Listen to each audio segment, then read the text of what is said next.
नमस्कार दोस्तों। स्वागत है आपका हमारे फियर नाइट चैनल पर, जहां हर रात आपको एक नया डर, एक नया सस्पेंस और एक नया रोमांचक अनुभव मिलेगा। आज आपके लिए एक ऐसी स्टोरी लेकर आया हूं जिसे सुनकर आपके रोंगटे खड़े हो जाएंगे, खड़े हो जाएंगे। जब पहली बार यह घटना मेरे सामने आई तो मुझे भी इस पर विश्वास नहीं हुआ कि आखिर एक इंसान का इस प्रकार से किसी दूसरी प्रजाति पर विश्वास करना कितना हद तक सही है। और सबसे बड़ी बात, क्या ऐसा होना संभव भी है साथियों? हमने सुना है कि इंसान अगर किसी से सच्चा प्यार करने लगे तो वह सारी सीमाओं को लांघ सकता है।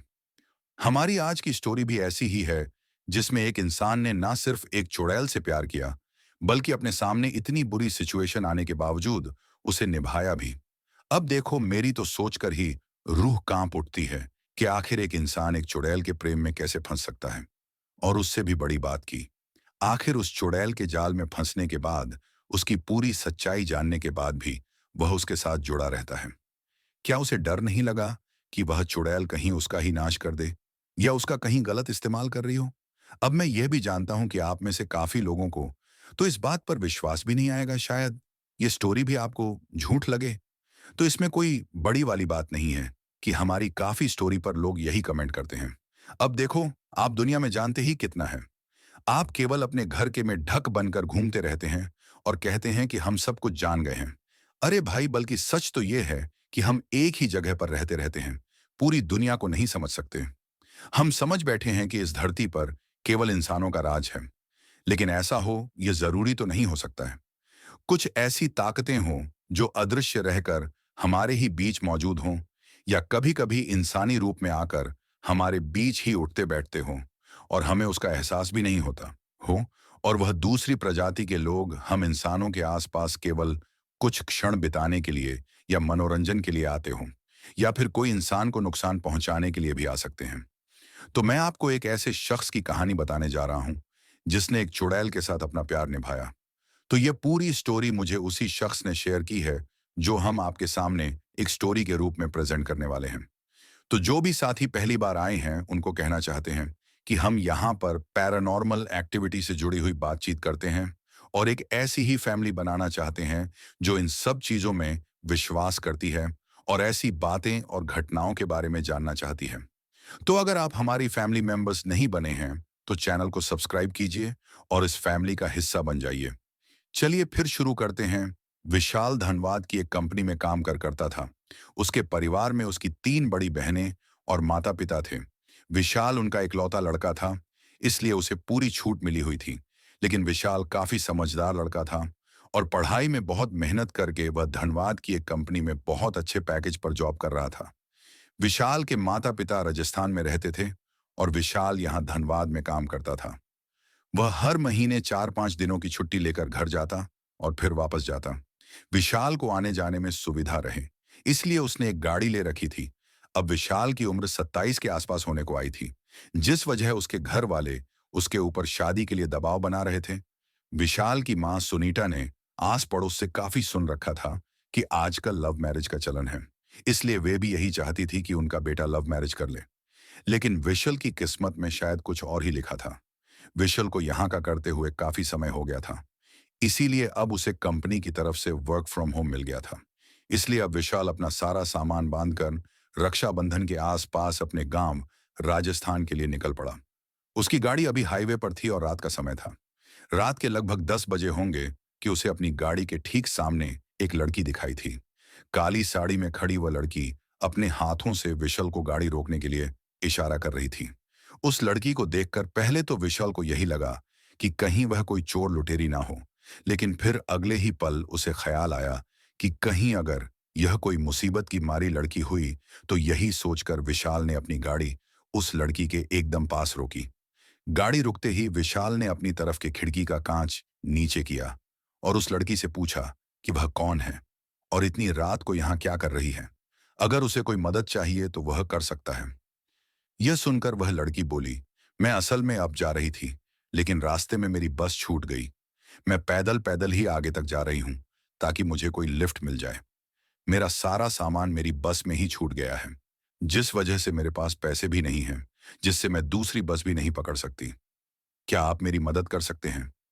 विशाल एक अच्छा लड़का था और वह उस लड़की को ऐसी मुसीबत में नहीं छोड़ना चाहता था, क्योंकि उसके साथ कुछ गलत हो सकता था। इसीलिए उसने कहा कि हाँ, आप आ जाइए, मैं आपको छोड़ देता हूँ, और वैसे भी आपका इतनी रात को यहाँ रहना सही नहीं है। ये सुनकर वह लड़की हल्के से मुस्कुराई और फिर विशाल के बगल में मौजूद उस सीट पर जाकर बैठ गई। उसके बैठते ही विशाल ने गाड़ी चला दी। गाड़ी दोबारा से अपनी रफ्तार से चलने लगी। कुछ ही देर बाद विशाल ने उससे पूछा कि आपका नाम क्या है। उस लड़की ने अपना नाम पूजा बताया। ऐसे दोनों ने कुछ देर तक आपस में बातें की। कुछ देर बाद आगे ढाबा आया और फिर विशाल ने अपनी गाड़ी रोकी। चित्रा और विशाल ढाबे के अंदर आ गए और खाने का ऑर्डर दिया। यहाँ चित्रा के पास पैसे नहीं थे, इसीलिए विशाल ने उसके खाने के लिए भी ऑर्डर कर दिया। खाना खाने के बाद विशाल और पूजा वापस गाड़ी में जाकर बैठ गए। थोड़ी देर बाद चित्रा ने विशाल के कंधे पर हाथ रखा, लेकिन इससे विशाल ने एक झटके से खुद को उससे दूर किया, जिससे पूजा उससे दूर हट गई। इन सब से विशाल भी थोड़ा अहज महसूस करने लगा और बोला, ये आप क्या कर रही हैं? इस पर पूजा सक पकाते हुए बोली, सॉरी, वो मैं ऐसे ही। इसके आगे पूजा कुछ न बोल सकी, लेकिन उसके चेहरे का रंग काफी उड़ा हुआ लग रहा था, इसलिए विशाल ने भी इस बारे में ज्यादा कुछ नहीं कहा। वे दोनों खामोशी से ऐसे ही गाड़ी में बैठे। कुछ देर बाद पूजा ने विशाल से पूछा कि क्या आपकी शादी हो चुकी है? इस पर विशाल बोला, इससे आपको क्या मतलब? पूजा बोली, बस ऐसे ही पूछ लिया था, क्योंकि बात करने के लिए कुछ था ही नहीं। बुरा लगा तो उसके लिए मुझे माफ कर देना। इस पर विशाल बोला, नहीं, मेरी शादी नहीं हुई है और ना ही मेरी कोई गर्लफ्रेंड है। मुझे इसकी कोई जल्दबाजी भी नहीं है, क्योंकि मुझे लगता है कि सही समय पर सही लड़की अपने आप ही मेरे जीवन में आ जाएगी। वैसे आप क्या करती हैं? आपकी शादी हो चुकी है? पूजा बोली, नहीं, लेकिन मुझे मेरे चाचा ने मेरे मम्मी पापा की मौत के बाद किसी से शादी करवाने के लिए यूप लाए थे। बाद में पता चला कि उन्होंने मुझे उस आदमी को बेच दिया था। समय रहते मुझे पता चल गया और मैं बच गई। फिलहाल मैं एक नारी कल्याण संस्था के साथ रहती हूँ।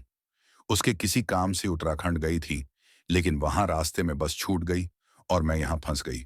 वैसे मेरी किस्मत अच्छी है जो आपने मुझे लिफ्ट दे दी, वरना लोग तो अकेली लड़की देखकर फायदा ही उठाने की कोशिश करते हैं। ये सुनकर विशाल मुस्कुराया और बोला, आप मुसीबत में थी, इसलिए आपकी मदद की, वरना पहले तो मुझे भी यही लगा था कि कहीं आप कोई चोर लुटेरी ना हो, क्योंकि आजकल ये सब सुनने में बहुत आता है। अब हम तो मदद करते हैं, लेकिन सामने वाले के इरादे सही नहीं होते, तो अब मदद करने से पहले भी डर लगता है। ये सुनकर पूजा मुस्कुराई और बोली, वैसे यह तो फिर भी ठीक है, लेकिन कभी कभार तो चुड़ैल भी ऐसे लोगों से मदद मांगती हैं। खूबसूरत लड़की देखकर लोगों की नीयत खराब हो जाती है और फिर वे लोग इस मुसीबत को लिफ्ट देकर अपने लिए मुसीबत मोल ले लेते हैं। यह सुनकर विशाल हैरानी से बोला, लेकिन कोई भी चुड़ैल लिफ्ट मांगती ही क्यों है? अगर उसे कहीं आना जाना हो तो अपनी शक्तियों से इधर उधर जा सकती है, फिर उसे लिफ्ट मांगने की क्या जरूरत पड़ गई? पूजा बोली, हेलोन, चुड़ैलों का इरादा लिफ्ट मांगकर आना जाना नहीं होता, बल्कि वे तो ऐसे लोगों को अपना निशाना बनाती हैं और फिर उनकी जान लेकर वहां से चली जाती हैं।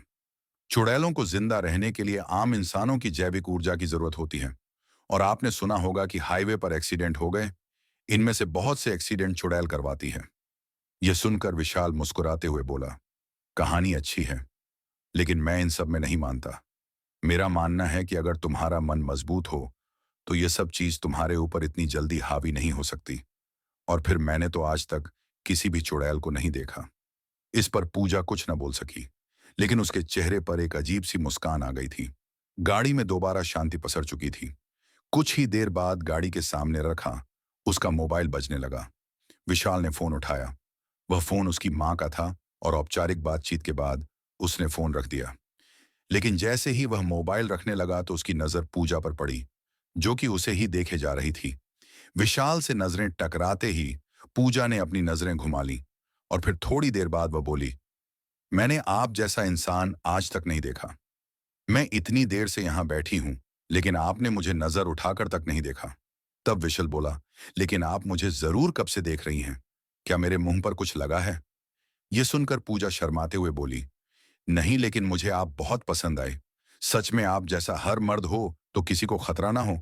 यह सुनकर विशाल बोला, जी शुक्रिया, यूपी आ गया है और आप बताइए कि मैं आपको कहाँ उतारूं? मुझे घर भी जाना है। यह सुनकर पूजा बोली, आप घर चले जाना, लेकिन पहले मुझसे तो ठीक से बातें कर लीजिए। क्या पता फिर कब मौका ना मिले। ये सुनकर विशाल ने गाड़ी रोक दी और कहा, आपको शर्म नहीं आ रही? मैं आपकी मदद कर रहा हूं और आप मेरे ऊपर ही डोरे डाल रही हैं। आप एक काम कीजिए, कोई दूसरी गाड़ी देख लीजिए। यह सुनकर पूजा के चेहरे पर हल्का आक्रोश आ गया और वह बोली, तुम अपने आप को समझते क्या हो? मैं तुमसे इतने प्यार से बात कर रही हूं और तुम मुझे एटीट्यूड दिखा रहे हो। यह सुनकर विशाल को काफी गुस्सा आया और वह बोला, देखिए, मैं आपसे बहस नहीं करना चाहता, इसलिए आप अभी के अभी उत्तर। यह सुनकर पूजा को काफी गुस्सा आया और वह विशाल की गाड़ी से उतर गई और इसी के साथ ही विशाल वहां से चला गया। पूजा को काफी गुस्सा आया, लेकिन साथ ही विशाल के व्यवहार ने उसके दिल में एक जगह भी बना ली थी। देर रात तक विशाल घर आ गया और कुछ खा पी कर सो गया। अगली सुबह जब वो उठा तो उसकी माँ उसके पास आई और बोली, बेटा, तेरी शादी की उम्र हो गई है, इसलिए मैंने तेरी शादी के लिए एक लड़की देखी है और मैं चाहती हूं कि तू उससे शादी कर ले। यह सुनकर विशाल को काफी हैरानी हुई और वह बोला कि तुम्हें अचानक से क्या हुआ? अभी तक तो तुम बोल रही थी कि अपनी पसंद से शादी कर लेना, और अब तुमने मेरे लिए लड़की भी देख ली। यह कब हुआ, मुझे बताया भी नहीं। यह सुनकर उसकी माँ बोली, अब हर बात तुझे बताएंगे, क्या चुपचाप उससे शादी कर ले? यह सुनकर विशाल को काफी ज्यादा अजीब लगा, क्योंकि उसकी माँ ने उससे कभी इस तरह से बात नहीं की थी। लेकिन फिर ज्यादा बहस ना करते हुए वह शादी के लिए तैयार हो गया। विशाल ने अपनी माँ से पूछा कि आखिर वह लड़की कौन है, कहाँ रहती है। इस पर उसकी माँ ने उसे बताया कि उस लड़की का नाम पूजा है और वह यूपी में रहती है। उसके माता पिता नहीं हैं, लेकिन लड़की अच्छी है और कुछ ही दिनों में वह उन दोनों की शादी करवा देगी। पूजा का नाम सुनकर विशाल को हैरानी हुई कि कहीं ये वही चित्रा तो नहीं जो उसे हाईवे पर मिली थी। लेकिन फिर उसने सोचा कि ऐसा कैसे हो सकता है, क्योंकि वह तो पूजा से अभी एक दिन पहले मिला था और उसकी माँ ने तो काफी दिन पहले ही उससे बात कर ली होगी, इसलिए यह वह लड़की नहीं हो सकती। अब यहाँ विशाल को अपने माँ बाप पर पूरा विश्वास था, इसलिए उसने शादी से पहले लड़की को देखने की कोशिश भी नहीं की।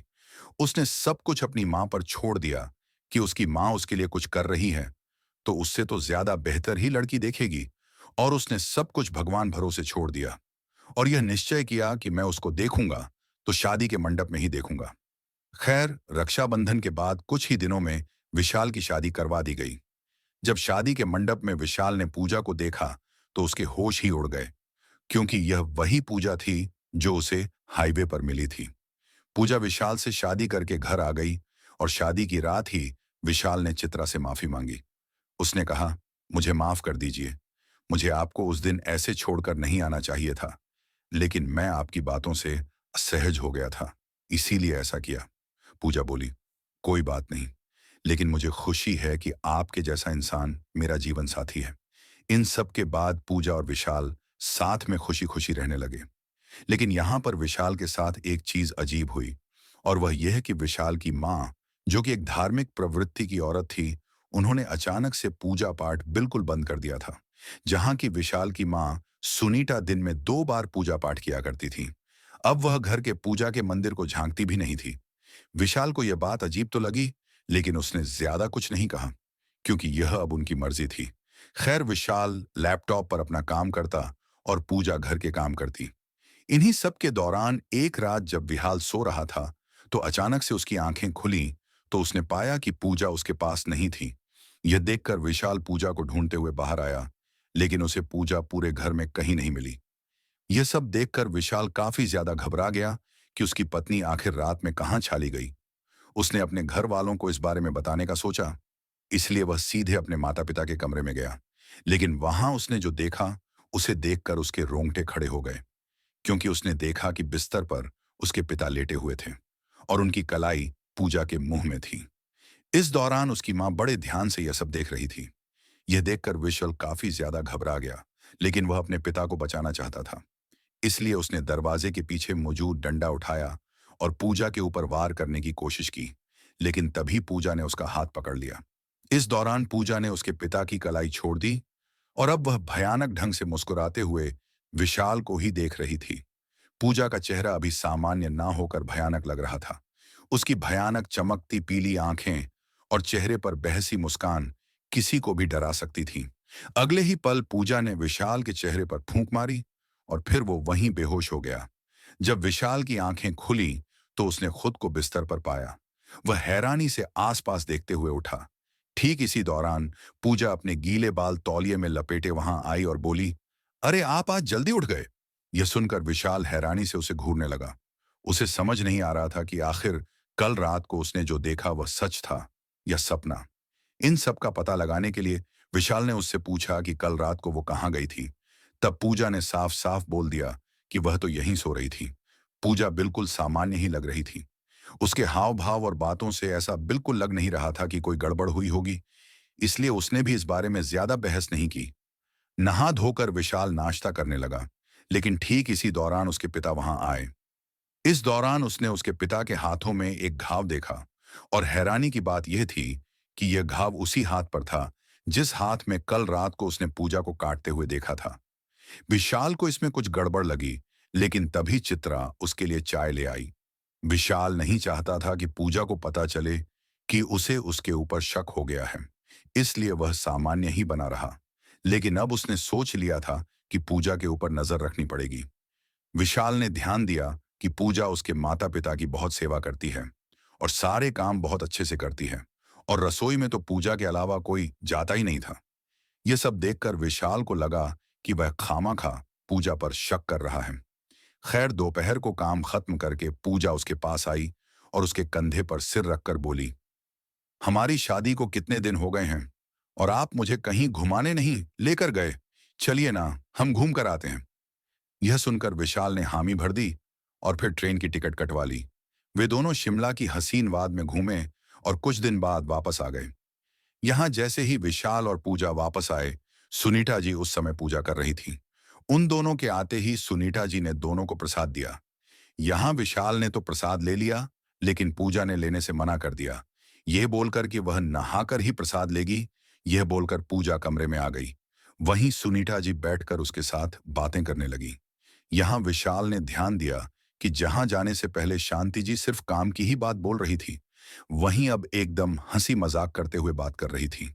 विशाल को लगा कि शायद पहले वह परेशान होंगी, इसलिए उनका व्यवहार ऐसा होगा। खैर, उस समय विशाल ने ध्यान नहीं दिया। वहीं दूसरी तरफ सुनीता जी सबके लिए खाना बनाने लगी। पूजा ने उन्हें आराम करने को कहा, लेकिन उन्होंने उसे यह बोलकर मना कर दिया कि वह अभी सफर से थकी हारी आई है, इसलिए आराम करें। पूजा बाहर आकर विशाल के साथ बैठ गई और थोड़ी देर बाद सब खाना खाने लगे। खाना खाते खाते शांति जी ने सबसे कहा कि बहुत दिन हो गए। विशाल की बहनों मानिशा, आरती और मंजू को आए हुए, इसलिए उन्होंने उनको बुला लिया है और कल वे तीनों अपने अपने बच्चों के साथ वहां आ जाएंगी। यह सुनकर पूजा के चेहरे पर गुस्सा साफ दिखाई दे रहा था, लेकिन वह कुछ न बोली। उसी रात जब सब सो रहे थे तब पूजा उठकर वहां से चली गई। उसके कुछ देर बाद विहाल की नींद खुली और वह बाथरूम जाने लगा, लेकिन उसने देखा कि पूजा वहां नहीं थी। यह देखकर विशाल कमरे से बाहर जाने ही लगा था कि तभी अचानक उसे कुछ अजीब से मंत्रों की आवाज सुनाई दी। वह आवाज उसके कमरे के बाहर से आ रही थी, इसलिए विशाल धीरे धीरे कमरे से बाहर जाने लगा। उसने ध्यान दिया कि वह आवाज उसके माता पिता के कमरे से आ रही थी। वह उनके कमरे के बाहर गया। उनके कमरे के साइड में ही एक जाली की खिड़की थी।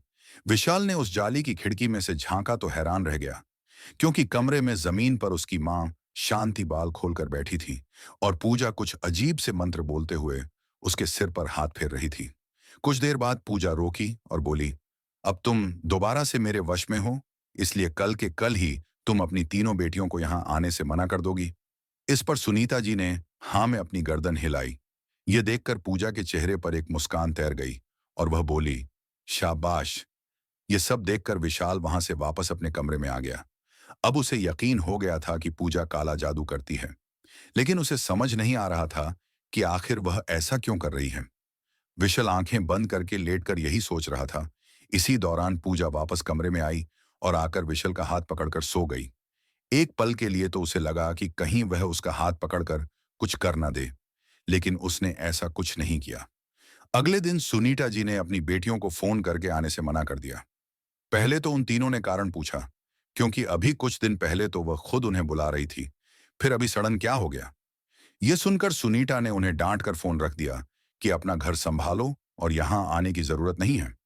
यह सुनकर उन तीनों को काफी बुरा लगा और उन्होंने गुस्से में फोन रख दिया। वहीं दूसरी तरफ विशाल को यह तो पता चल गया था कि पूजा काला जादू करती है, लेकिन उसका इसके पीछे क्या मकसद था, ये समझ नहीं आ रहा। फिर तभी अचानक उसे याद आया कि पूजा ने उसकी मां को कहा था कि वह उसकी बहनों को आने को मना कर दे। इसका मतलब यह था कि पूजा जो चाहती है उसमें उसकी बहनें बाधा बन सकती हैं।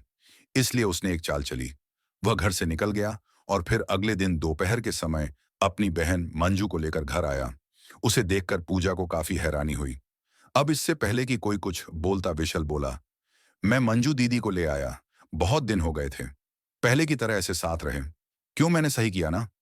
यह सुनकर मंजू बोली, विशाल तेरी वजह से यहां आई हूं, वरना मां ने जो खरी खोटी सुनाई थी उसके बाद तो मैं यहां बिल्कुल नहीं आती।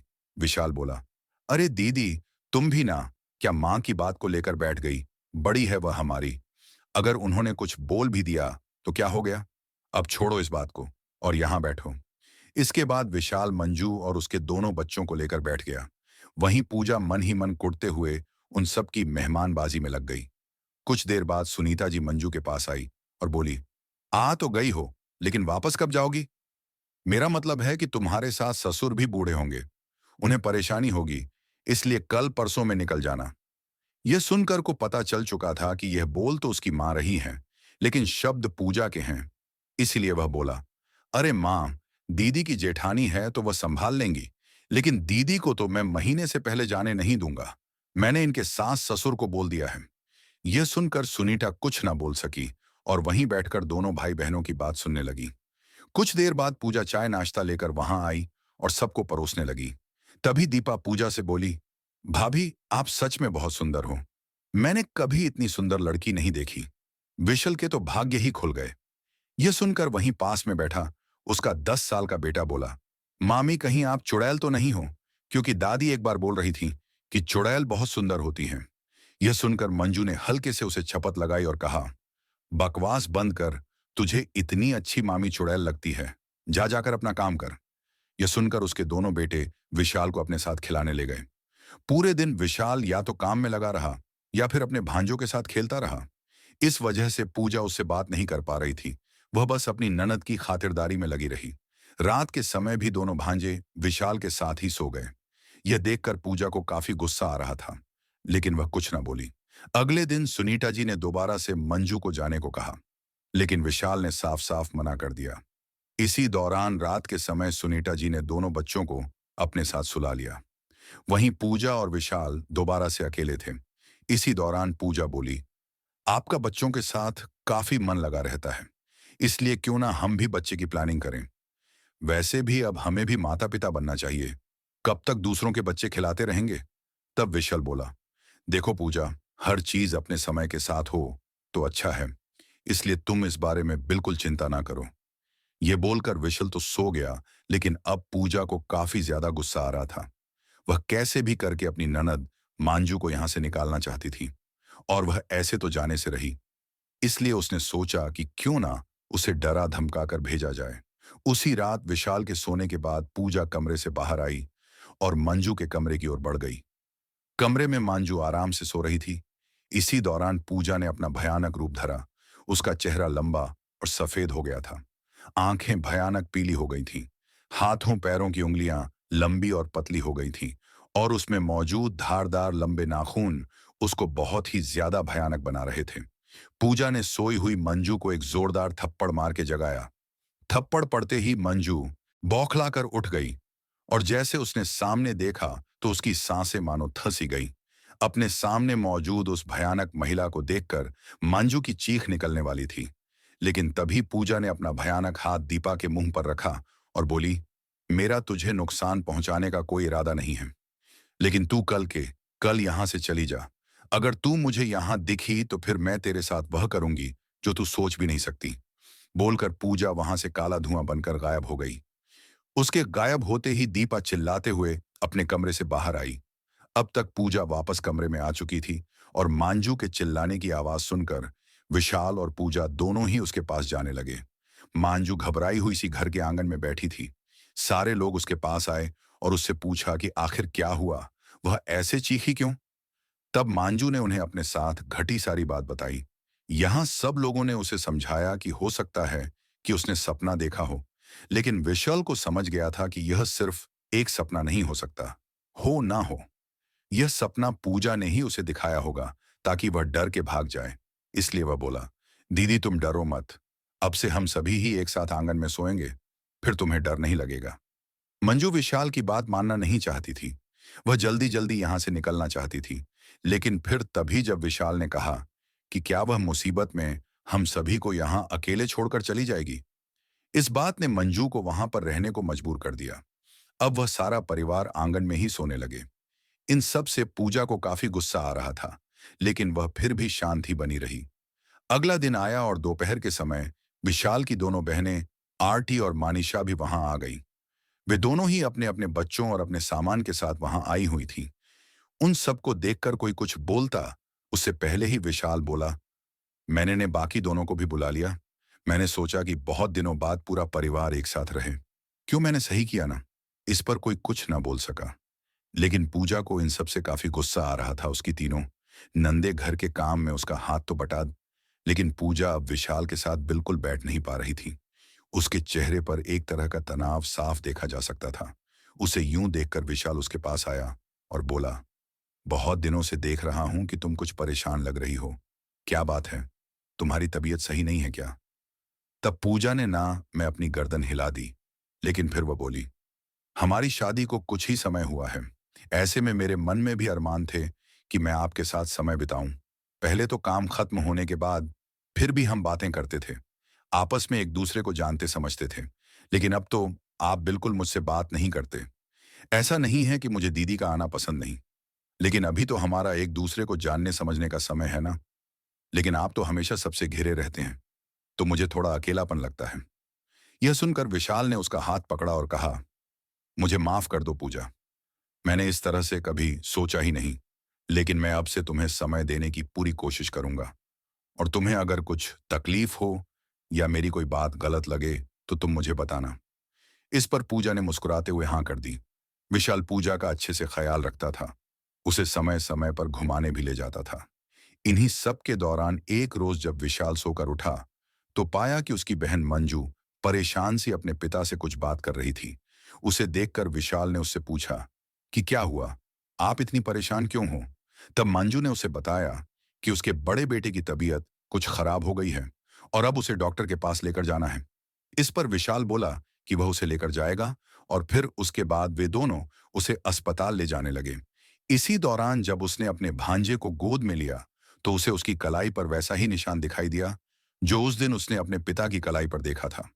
यह देखकर उस रात वाली सारी घटना उसकी आंखों के आगे घूमने लगी, लेकिन फिर अगले ही पल उसने खुद को संभाला और फिर उसे लेकर डॉक्टर के पास आ गया। डॉक्टर ने जब उसका चेकअप किया तो पता लगा कि उस बच्चे के शरीर में खून काफी कम है, इसलिए उसे बेहोशी आई है। लेकिन चिंता की कोई बात नहीं है, उसका अच्छे से ख्याल रखने से सब ठीक हो जाएगा। इसके बाद मंजू और विशाल उसे लेकर घर आ गए, लेकिन अब वह पूजा को लेकर काफी कंफ्यूज था कि आखिर वह है क्या और उसके परिवार को ऐसे परेशान क्यों कर रही है। अभी तक उसने विशाल को कोई नुकसान नहीं पहुंचाया, लेकिन उसके परिवार के ऊपर काला जादू जरूर कर रही थी। और उसे याद आया कि जब वह पूजा को लेकर शिमला गया था तब उसकी मां बिल्कुल सामान्य हो गई थी। यह सब सोचकर वरुण ने सोचा कि चित्रा उसे कोई नुकसान नहीं पहुंचा रही, तो उसे लेकर अलग रहना ही ठीक है। इससे कम से कम उसका परिवार तो सुरक्षित रहेगा। इसीलिए उसने अगले दिन अपने घर वालों को कहा कि वह वापस काम के लिए मोहाली जा रहा है और वह पूजा को भी साथ लेकर जाना चाहता है। विशाल के घर वाले जो पहले ही पूजा के वश में थे, इसके लिए कहाँ मना करने वाले थे। वहीं पूजा भी इससे काफी खुश हुई। कुछ ही दिनों में विशाल ने धनवद में दोबारा से फ्लैट देख लिया और फिर पूजा को लेकर वहीं शिफ्ट हो गया। विशाल अब काफी निश्चित था कि उसका परिवार सुरक्षित है। वहीं पूजा भी इससे काफी खुश नजर आ रही थी। पूजा कुछ दिनों तक तो विशाल के साथ ठीक रही, लेकिन कुछ दिनों बाद उसका बर्ताव थोड़ा चिड़चिड़ा होने लगा। उसे कमजोरी रहने लगी। विशाल ने डॉक्टर को उसे दिखाया भी और उनकी 10 सारी दवाइयां पूजा को देने लगा, लेकिन पूजा की कमजोरी दूर ना हुई। इन्हीं सब के कुछ दिन बाद किसी ने उनके घर का दरवाजा हो और आपको हमसे क्या काम है। तब उस युवती ने अपना नाम काजाल बताया और कहा कि वह पूजा की सहेली है और पूजा से मिलने आई है। यह सुनकर विशाल उसे अंदर ले आया और फिर उन दोनों को बातें करता छोड़कर विशाल कमरे से बाहर आ गया। विशाल के जाने के बाद कजाल ने बोली, पूजा, यह तूने अपना क्या हाल बना रखा है? तू इतनी कमजोर कैसे हो गई? यह सुनकर पूजा बोली, पता नहीं, मुझे आजकल काफी कमजोरी होने लगी है। यह सुनकर कजाल ने उसे घूरा और कहा, पूजा, वैसे तो मुझे तुम्हें बताने की जरूरत नहीं है, लेकिन तुम्हें पता ही होगा कि जैसे इंसानों को खाने की जरूरत होती है, वैसे ही हमें भी होती है। और तुम्हें देखकर ऐसा क्यों लग रहा है कि तुम कुछ नहीं खा रही? यह सुनकर पूजा के चेहरे पर तनाव की लकीरें उभर आईं और वह बोली, कजल, मैं अपने पति से बहुत प्यार करती हूँ। जब मैं उसके परिवार के साथ थी, तब तो उसके परिवार वालों को अपना आहार बना लेती थी। लेकिन यहां मैं किसे अपना आहार बनाऊं? ऊपर से विशाल शाकाहारी हैं, इसलिए मैं मांस का सेवन भी नहीं कर सकती। यह सुनकर कजाल बोली, इसमें इतना सोचना क्या? पूजा, तू तेरे पति को अपना आहार बना। अगर उसके शरीर में से थोड़ा खून चला भी गया, तो वह मर थोड़े ही जाएगा। यह सुनकर पूजा गुस्से में बोली, अभी तो तुमने बोल दिया, लेकिन दोबारा मत बोलना, क्योंकि मैं विशाल से बहुत प्यार करती हूँ। और अगर किसी ने उसे नुकसान पहुंचाने की कोशिश की, तो मैं उसे नहीं छोड़ूंगी। यह सुनकर काजल हंसते हुए बोली, अरे बेवकूफ, तू तो ऐसा बोल रही है, लेकिन जिस दिन इसे तेरी असलियत पता चल गई, तो किसी तांत्रिक को बुलाकर कहीं तुम्हें ही खत्म ना करवा दे। इसीलिए बात को मानो, और जिस तरह का सुलूक हम बाकी पुरुषों के साथ करते हैं, वही इसके साथ भी करो। इससे तुम वापस से स्वस्थ हो जाओगी। यह सुनकर पूजा बोली, जैसा सुलूक हम बाकी पुरुषों के साथ करते हैं, वैसा अगर हमने इसके साथ किया, तो हम काफी गलत करेंगे। विशाल बहुत अच्छे इंसान हैं, और मैं उनके साथ ऐसा नहीं कर सकती। यह सुनकर सुमाया को काफी गुस्सा आया और वह बोली, अगर ऐसा है तो मैं खुद ही उसे सब बता दूंगी। फिर देखती हूं इस अच्छे इंसान को कि यह तुम्हारे साथ क्या करता है। यह सुनकर पूजा को काफी गुस्सा आया, और इसी के साथ ही एक तेज स्याह ऊर्जा का वार कजाल से टकराया और काजाल पीछे की दीवार से जा लगी। उस वार के कारण कजाल को काफी चोट आई थी और वह उठने की कोशिश करने लगी।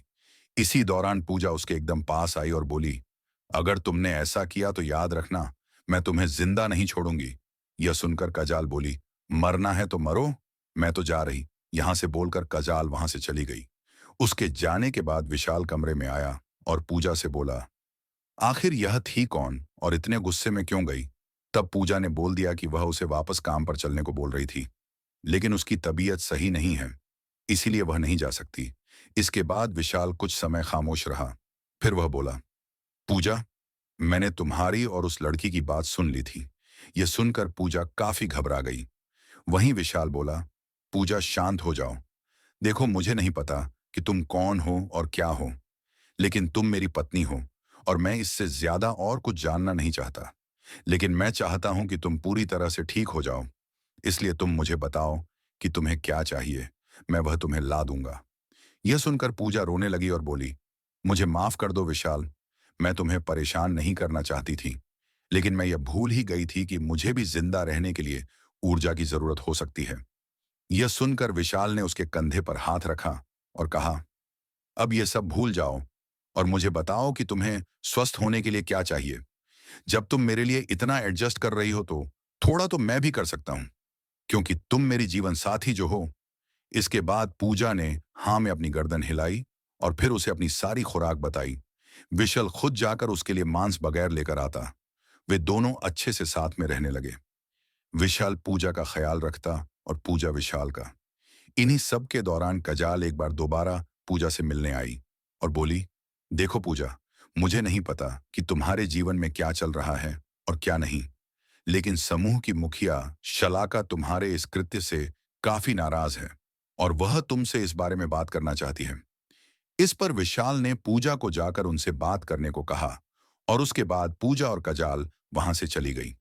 कुछ देर बाद जब पूजा वापस आई, तो उसके चेहरे पर चिंता की लकीरें साफ देखी जा सकती थीं। यह देखकर विशाल ने उससे पूछा कि आखिर वहां क्या हुआ।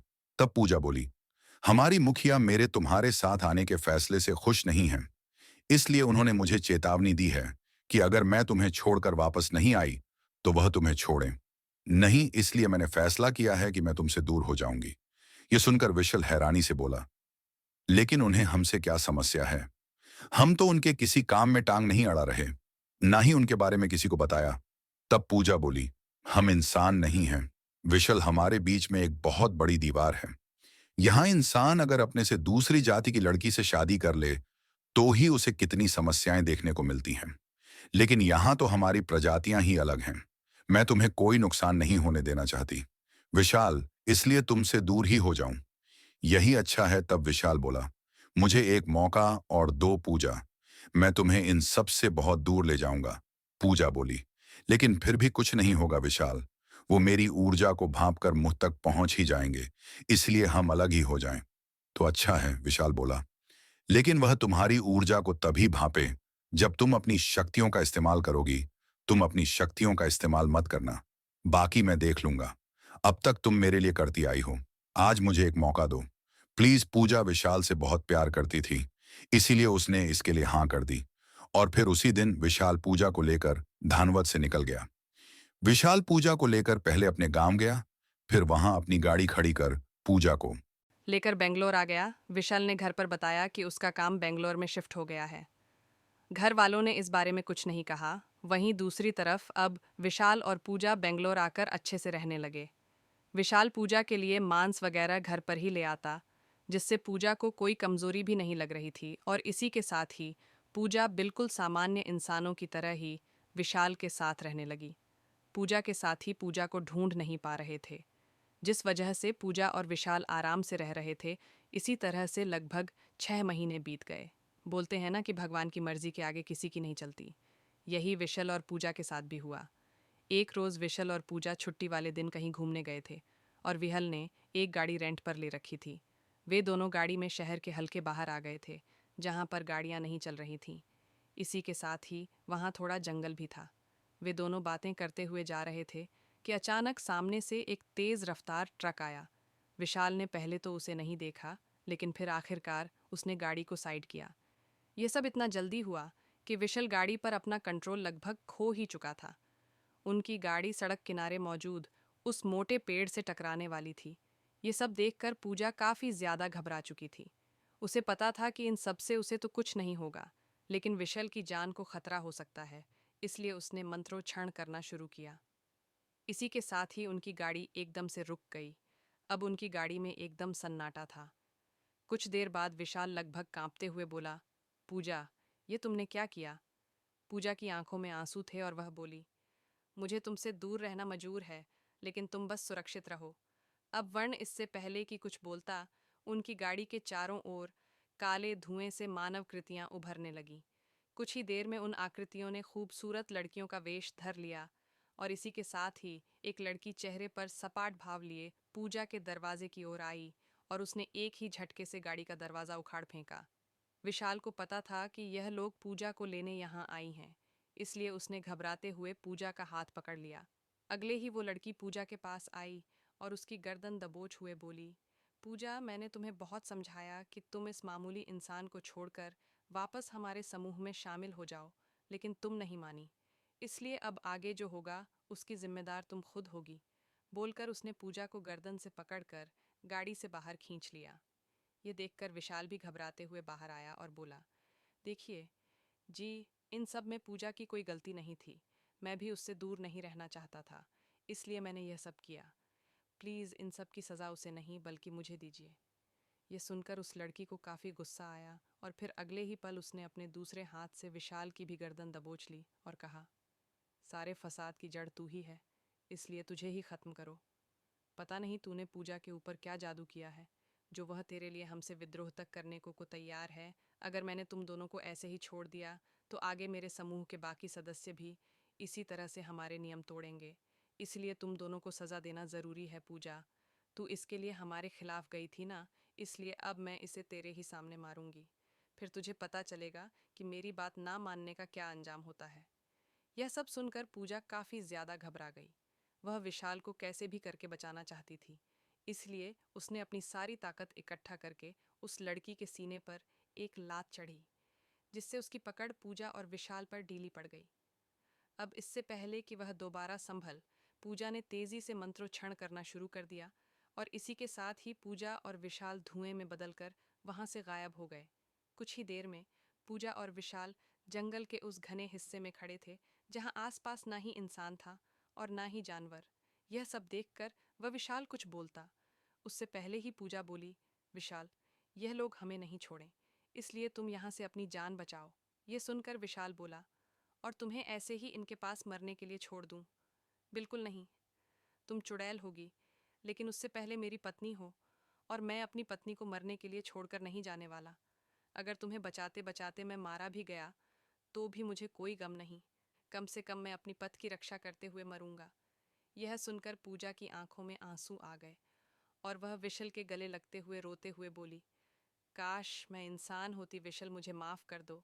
मैं अपनी हट के कारण तुम्हारे घर आई, वहां तुम्हारी माँ को वश में करके तुमसे शादी की, और आज मेरी वजह से तुम इस मुसीबत में फंस चुके हो। यह सुनकर विशाल ने उसका माथा चूमा और कहा, तुम चाहे कुछ भी हो, मुझे उससे फर्क नहीं पड़ता, लेकिन मैं बहुत खुशकिस्मत हूँ जो तुमसे प्यार किया, और मुझे इस बात का कोई गम नहीं है। और अगर भगवान मुझे दोबारा जन्म देगा ना, तो मैं यही चाहूँगा कि हर जन्म में तुम ही मेरी पत्नी बनो। इसी दौरान वहां हवा में दोबारा से काले धुएं आने लगे। यह देखकर विशाल ने पूजा को कसक पकड़ लिया। अगले ही पल हवा में वही सारी चुड़ैल आ गई। उन सबको देखकर विशाल उनके और पूजा के बीच में एक ढाल बांध कर खड़ा हो गया। यह देखकर वही लड़की जो उनके समूह की मुखिया थी, उसके चेहरे पर एक कुटिल मुस्कान आ गई और वह बोली, मानना पड़ेगा तुम्हें, तुम एक मामूली इंसान होकर हमसे भिड़ने की सोच रहे हो। जानते हो ना कि तुम हमसे जीत नहीं सकते। यह सुनकर विशाल बोला, मुझे पता है, लेकिन मैं तुम्हें मेरे जीते जी पूजा को नुकसान भी पहुंचाने नहीं दूंगा। इन्हीं सब के दौरान पूजा दोबारा से मंत्र उच्चारण करने लगी, लेकिन एक दूसरी चुड़ैल ने यह देख लिया, और इसी समय उस चुड़ैल के हाथों से स्याह लपटें निकलते हुए पूजा के शरीर पर कसने लगी। इन सब से विसल का ध्यान भी पूजा की ओर गया। इस मौके का फायदा उठाकर उनकी मुखिया सलाखा ने स्याह ऊर्जा का वार सीधे विशाल की छाती पर किया। उस वार से विशाल असंतुलित होकर पीछे की ओर जा गिरा। उन स्याह बंधनों में जकड़ी पूजा को यह सब देखकर काफी बुरा लग रहा था। वो उन बंधनों से आजाद होकर विशाल के पास जाना चाहती थी, लेकिन जा नहीं पा रही थी। वहीं दूसरी तरफ उस तेज वार के कारण विशाल के शर्ट का आगे का हिस्सा थोड़ा जल गया था और उसमें से हल्का धुआं आने लगा था। विशाल को काफी तकलीफ हो रही थी और वह उठने की कोशिश करने लगा, लेकिन तभी उसकी मुखिया ने उसके मुंह पर जोरदार लात मारकर उसे दोबारा गिरा दिया। यह देखकर पूजा गिड़गिड़ा हुए बोली, नहीं देखो सलाखा, तुम्हें समस्या मुझसे है। तुम मुझे मारो, विशाल को छोड़ दो प्लीज। यह सुनकर शलाका हंसते हुए बोली, हमारे नियमों को तोड़ते समय तुम्हें पता था कि इसका अंजाम क्या हो सकता है। बावजूद इसके तुमने नियम तोड़े, इसलिए सजा तो तुम्हें मिलकर रहेगी। इसके बाद सलाखा ने अपना पैर उठाकर विशाल की गर्दन पर रखा और उसका गला घोंटने लगी। विशाल जमीन पर पड़ा छटपटा लगा। वहीं दूसरी तरफ बंधनों में जकड़ी पूजा सलाखा से रो रो कर विशाल को छोड़ने की गुहार लगाने लगी। इन्हीं सब के दौरान विशाल का हाथ जंगल की मिट्टी पर पड़े एक नुकीले लकड़ी के टुकड़े पर पड़ा। विशाल ने बिना ज्यादा समय गंवाए वह नुकीला लकड़ी का सिरा सलाखा के पैरों में घोंप दिया। विशाल के इस हमले से अनजान सलाखा दर्द से छटपटाते हुए पीछे हट गई। सारी चुड़ैल हैरानी से यह सब देख रही थी। वहीं सलाखा के पीछे हट ही विशाल भी तेजी से आगे बढ़ा और दोबारा से वह लकड़ी का नुकीला सिरा सलाखा के पेट में घूप दिया। इन सब से बाकी चुड़ैलों को काफी ज्यादा गुस्सा आया। इन्हीं सब के दौरान उन सब का ध्यान पूजा पर से हट गया और उनके बंधन पूजा पर ढीले पड़ गए। इसी मौके का फायदा उठाकर पूजा उन बंधनों से आजाद हुई और उसने तेजी से मंत्रोच्चारण करना शुरू किया। इसी के साथ ही पूजा और विशाल धुएं में बदलकर वहां से गायब हो गए। वे दोनों अब उस जंगल के पास मौजूद सड़क पर खड़े थे। वहां आते ही पूजा बोली, अब यहां से अगर मैंने अपनी शक्तियों का इस्तेमाल किया तो हम पकड़े जाएंगे, इसलिए हमें यहां से तेजी से भगाना होगा। यह सुनकर विशाल बोला, वह लोग यहीं आसपास होंगे और हमारा उनसे बच निकलना मुश्किल होगा। अगर कोई गाड़ी यहां आ जाए तो हम यहां से भाग सकते हैं। यह सुनकर वे दोनों उस सड़क पर भागते हुए आसपास देखने लगे कि कहीं वह लोग आ ना जाएं। अब इसे उनकी किस्मत कहें या कुछ और, एक ट्रक वाला उन्हें सामने से आता दिखाई दिया। यह देखकर विशाल की आंखों में चमक आ गई और उसने उस ट्रक को रोकने का इशारा किया। उन लोगों को जख्मी अवस्था में देखकर उस ट्रक वाले ने ट्रक रोका और फिर विशाल ने उस ट्रक वाले से कहा कि क्या वह हमें लिफ्ट दे सकता है? हमारी गाड़ी खराब हो गई थी और हमें घर जाना है। इस पर वो ट्रक वाला मान गया और अब वे दोनों उस ट्रक में बैठकर वहां से जाने लगे, जैसे जैसे वे दोनों आगे बढ़ रहे थे, वैसे वैसे उनके चेहरों से घबराहट दूर होती जा रही थी। वहीं उन दोनों को ऐसे घबराए हुए देखकर वो ट्रक वाला बोला, वैसे आप दोनों साथ में हैं, इसीलिए मैंने आपको लिफ्ट दी, वरना अकेली औरत को तो मैं कभी लिफ्ट ना दूं, क्योंकि मैंने सुना है कि चुड़ैल ऐसे सुनसान रास्तों पर लिफ्ट मांगती है और फिर उनकी जान ले लेती है। यह सुनकर विशल झेंप गया और बोला, अरे ये सब सिर्फ बोलने की बात है, ऐसा कुछ नहीं होता। अब इससे पहले कि वह ट्रक वाला कुछ बोलता, उसका ट्रक रुक गया। यह देखकर विशल घबराते हुए बोला कि आखिर तुमने ट्रक क्यों रोक दिया? तब वह ट्रक वाला बोला कि मैंने नहीं रोका, बल्कि शायद ट्रक में कोई खराबी होगी, मैं देखता हूं, बोलकर ट्रक वाला नीचे उतरकर ट्रक देखने लगा। इसी दौरान एक खूबसूरत सी लड़की की वहां आई और बोली, हमारे दो साथी आपके साथ हैं ना? अब इससे पहले कि वह ट्रक वाला कुछ बोलता, एक दूसरी लड़की ने ट्रक में झांका और बोली, अरे यह दोनों तो यही हैं। उन दोनों को देखकर विशाल और पूजा काफी घबरा गए। वहीं वह लड़की धीमे से उससे बोली, चुपचाप हमारे साथ चलो, वरना इस ट्रक वाले को मारकर तुम्हें अपने साथ ले जाएंगे। उन दोनों को पता था कि उनके साथ क्या होगा, और इन सब में उस ट्रक वाले की कोई गलती नहीं थी, इसलिए उन दोनों ने उनके साथ जाने के लिए हामी भर दी। वे दोनों ट्रक से उतरकर जंगल की ओर बढ़ने लगे। इन्हीं सब के दौरान उस ट्रक वाले का ट्रक भी दोबारा से चालू हो गया और वह उसमें बैठकर निकल गया। पूजा और विशाल उन दोनों चुड़ैलों के साथ वापस जंगल के अंदर आने लगे।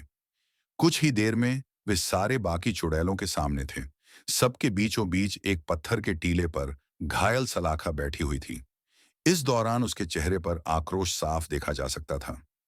उन दोनों के सामने आते ही लाखा अपनी जगह से उठी और बोली, देखो चित्रा, हमारी तुमसे कोई दुश्मनी नहीं है, ये तुम भी जानती हो, लेकिन तुम्हें भी यह पता है कि हम तुम्हें ऐसे ही नहीं छोड़ सकते। इससे बाकी चुड़ैलों के ऊपर क्या असर पड़ेगा? विशाल तो अच्छा इंसान है, जो तुम्हारी असलियत जानने के बावजूद तुमसे प्यार करता है, लेकिन असल में सारे इंसान नहीं होते। वे खूबसूरत स्त्रियों को सिर्फ अपनी वासना पूरी करने के लिए इस्तेमाल करते हैं। और अगर तुम्हारी देखा देखी कोई और चुड़ैल ऐसे ही किसी धोखेबाज इंसान के हाथ लग गई, तो क्या होगा? ये सोचा है, इंसानों और चुड़ैलों के बीच एक जंग छिड़ जाएगी। इस जंग को सिर्फ तुम दोनों रोक सकते हो। यह सुनकर विशाल बोला, वह कैसे? तब सलाखा बोली, तुम दोनों को अलग होना होगा। पूजा वापस से हमारे समूह में आएगी और तुम अपना सामान्य जीवन जियोगे। देखो, मुझे पता है कि तुम दोनों एक दूसरे से बहुत प्यार करते हो, इसलिए हर साल तुम 1 महीने तक मिल पाओगे और उसके बाद वापस अपना सामान्य जीवन जियोगे। यह सुनकर विशाल ने पूजा की ओर देखा और फिर एक गहरी सांस लेकर कहा, मुझे मंजूर है, इसमें अगर हम सबकी भलाई है तो मैं और पूजा ये जरूर करेंगे। इन सब के बाद पूजा भारी मन से अपनी साथियों के साथ चली गई। वहीं विशल भी वापस आ गया। तब से वे दोनों पूरे साल भर एक दूसरे का इंतजार करते हैं और फिर जून के महीने में पूरे महीने तक एक साथ रहकर दोबारा से अपने अपने जीवन में व्यस्त हो जाते हैं। विशाल ने दूसरी शादी नहीं की, क्योंकि वह पूजा से प्यार जो करता है, लेकिन हाँ, उसने अपनी तीनों बहनों के एक एक बच्चे को गोद ले लिया। तो दोस्तों, यह थी विशाल और पूजा की कहानी। मुझे समझ नहीं आ रहा कि विशाल ने सही किया या गलत, क्योंकि अगर हम एक हिसाब से देखें तो प्यार तो कभी भी किसी से भी हो सकता है। तो विशाल कहाँ गलत था? और अगर हम इस एंगल से देखें तो पूजा एक चुड़ैल है। और क्या एक चुड़ैल पर इस तरह से विश्वास करना सही? आपको क्या लगता है, विशाल ने सही किया या गलत? ये आप हमें कमेंट में जरूर बताएं। अब मुझे तो इस बात पर भी हैरत होती है कि आखिर विशाल ने उस चुड़ैल के साथ इतना प्रेम कैसे निभा लिया। बल्कि आजकल तो हम समाज में जिस प्रकार से औरतों को देखते जा रहे हैं, जो इस प्रकार से मर्दों को चेंज कर रही हैं, जैसे तो ड्रेस चेंज कर रही है, और आज के जमाने में सच्चा प्यार किसी लड़की में मिलना बहुत ही मुश्किल हो गया है। आजकल जो गर्लफ्रेंड बॉयफ्रेंड रिलेशनशिप का चलन चल रहा है, उसकी वजह से पूरे के पूरे घर तबाह हो रहे हैं। और ऐसे में अगर किसी इंसान को कोई चुड़ैल से मोहब्बत हो जाए तो फिर उसमें ताज्जुब की बात क्या है, क्योंकि इंसानों के ऊपर तो विश्वास करना बहुत ही मुश्किल बनता जा रहा है। आपको क्या लगता है, मुझे जरूर बताइए। तो चलिए, अंत में मैं धन्यवाद देना चाहूंगा जिन्होंने इस स्टोरी को तैयार करने में हमारी मदद की है। तो चलिए मिलते हैं अगली स्टोरी में। क्या आपको यह कहानी डरावनी लगी? अगर हाँ, तो अभी इस वीडियो को लाइक करें, ताकि हमें पता चले कि आपको ऐसी और भी कहानियां चाहिए। लेकिन रुको, क्या आपने हमारे चैनल को सब्सक्राइब किया? अगर नहीं, तो अभी सब्सक्राइब करें और घंटी दबाएं, ताकि जब भी हम अगली खौफनाक कहानी लाएं, आपको सबसे पहले पता चले। और हाँ, कमेंट में बताइए, क्या आपने कभी कोई भूतिया या रहस्यमयी अनुभव किया है? हमें आपकी कहानियां जानने में बहुत दिलचस्पी होगी। मिलते हैं अगली डरावनी कहानी में। तब तक के लिए अपना ख्याल रखें और रात को अकेले बाहर जाने से बचें। एंड स्क्रीन पर सब्सक्राइब नाउ।